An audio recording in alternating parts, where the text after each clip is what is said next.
what do you think makes Twilight so great for film tourism and set jetting? It's taking people to St. Helens, it's taking them Vernonia, it's taking them to the beach. And I think as people come here who haven't been here in the area before, I really encourage them. I'm like, if you follow locations, it's going to take you to all these different areas of the state, really. And you get to experience like all different parts of it in that way. So hi, my name is Viv. I am one of the co-founders of SetJetters, and I'm delighted to be here today talking with Lisa, who has quite a lot of knowledge about Twilight. Lisa, let's just dive into it and tell us how you came to know about Twilight and what it is that you put together for Twilight fans.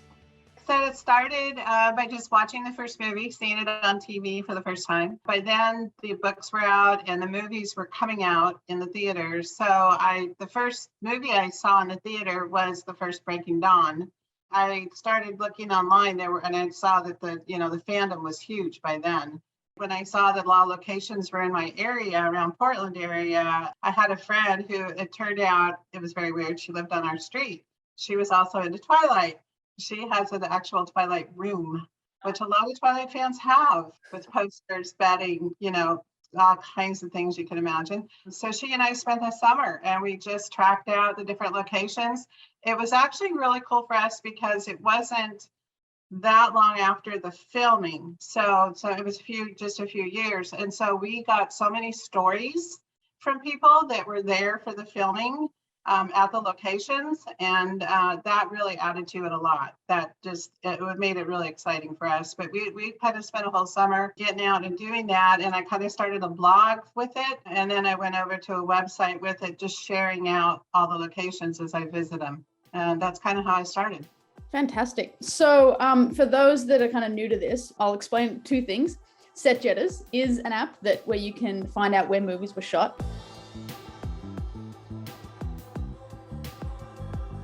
And Lisa's website, if you mind telling us your website address and handle and what people can find on the website. It's twilightgirlportland.com. It's also on Facebook and other social media as Twilight Girl Portland. Right now, a lot of fans come to it who are coming to Portland and want to visit locations. I also have all the locations for all the movies that were filmed in Vancouver, BC area.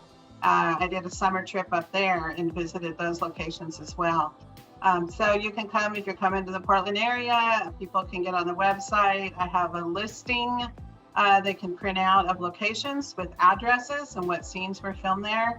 And then I have by movie all the locations with my photos, my stories of visiting.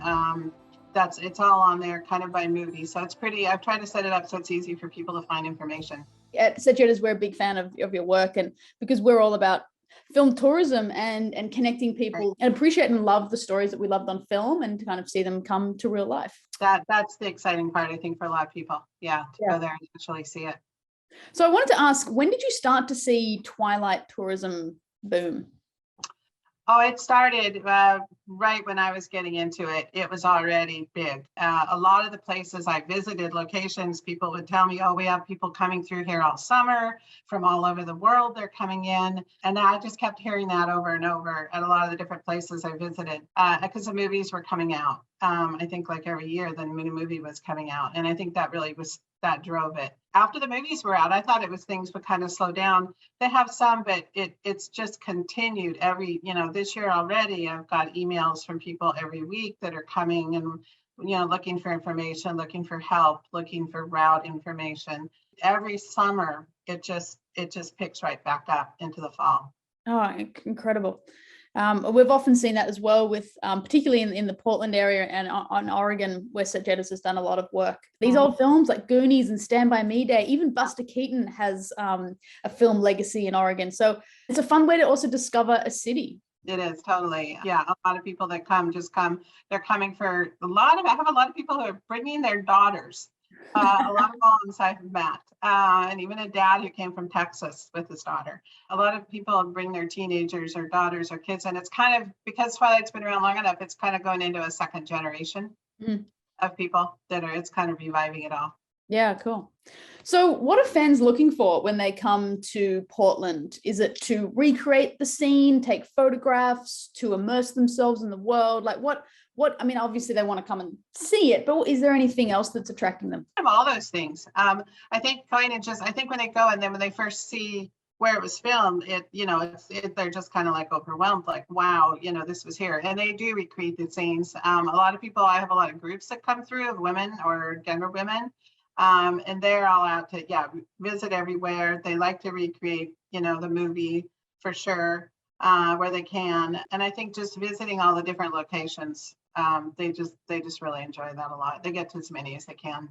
Yeah, we have seen a lot of that movie recreation scene happening in SetJetters. We actually built a little camera feature to help people line up the scene from the movie. So if you're using Lisa's information and you get to a spot and you want to line up the same shot, SetJetters can help you do that as well. I was just going to ask, how do you think Portland and Oregon has responded to Twilight? Do businesses love it? Is it really appreciated and supported? What have you noticed on the ground? I think it's a little mixed. I know the Cullen House, the house on Northwest Portland and Quimby, when I first started going there, it was just wide open. You could practically walk up to the house, which I didn't. Most people would stay at the bottom of their driveway or, be respectful. I know now it's a little bit closed off, because some fans were getting too close or getting up to the doors. But then other places out in the parks and other public places, it's great. It's wonderful. I know Carver Cafe is another one that they've asked people to be respectful of their working people there while they're taking pictures inside the cafe. So it's kind of a mixed thing. I think Oregon has really embraced it though, and the state has really, but their whole filming industry has really embraced it. They love Twilight, and I think it is kind of unique with Twilight that the locations are out in so many different areas, not just downtown Portland, but it's more out, out around. You're at the beach, you're at the parks, you're at Silver Falls, you're all over the place. So I think that's kind of unique with their filming, is that they were out in so many different locations. I think a lot of these locations will just continue on and people will continue to find them. I think the interest, like I say, keeps coming back every year. Some of the locations have changed, like Madison High School, where they did Twilight, plus a lot of other filming as well, has been all renovated and it's just opened back up. So I know that's all changed. I know they were the school was carrying over the flags, some of the things that were in the cafeteria. They knew those were really important. So they were carrying those over to the new facility. So I think as things, places will be changing, but I think there's still so many great places for the people to come visit with Twilight. And they do keep coming back, the fans. Yeah. So just to kind of wrap up there, Lisa, why don't you tell us about how you do help Twilight fans? You did just maybe elaborate about some of the services you have, and I'd love to know where the biggest Twilight fans come from as well. Oh, wow. They come from all over. I mean, all over the states, a lot of Midwest people, a lot of Florida people. But I have had people, from Europe. I've had somebody from New Zealand a couple of weeks ago. She was coming through to visit family in the States and came into Portland for a couple of days just for Twilight, to come visit Twilight places. So we do get people from all over.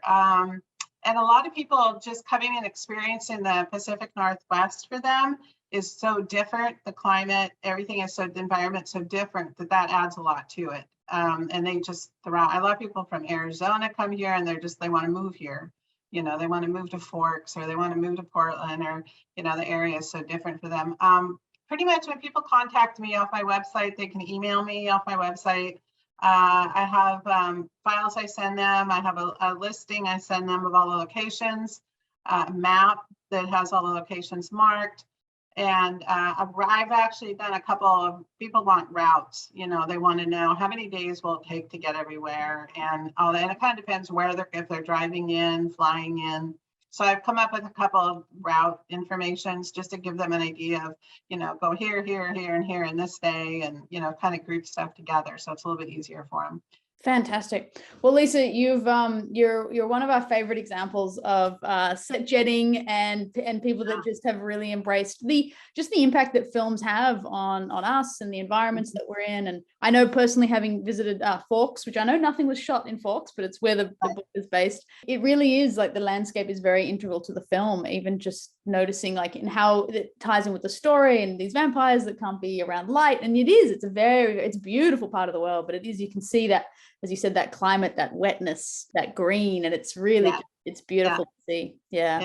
beautiful. A lot of people will visit here and then go to Forks or vice versa. And I encourage them to see how they're linked, with the environment. I mean, when you start going to the Twilight locations, you start seeing, oh, there's hanging green moss off the trees. There's, the big trees. There's the ferns everywhere. You start seeing the similarities and how it all ties together, and it ties to Forks in that respect. Yeah, beautiful. So thank you, Lisa, for being here with us and spending some time to talk about Twilight and Portland and checking out the area. I can only highly recommend you visit Lisa's website. And if you'd like to kind of take some photographs or explore other areas and other movies, you can also download SetJetters when we're working together to kind of bring you a really great film tourism experience. Awesome. Thank you so much. Thank you so much for including me. Oh, you're welcome. Hi, it's Viv again. If you enjoyed this video interview, I am looking for more people to talk to. So if you know of anyone that's interested in visiting film locations, perhaps you love visiting film locations, shoot me an email at viv@setjetters.com.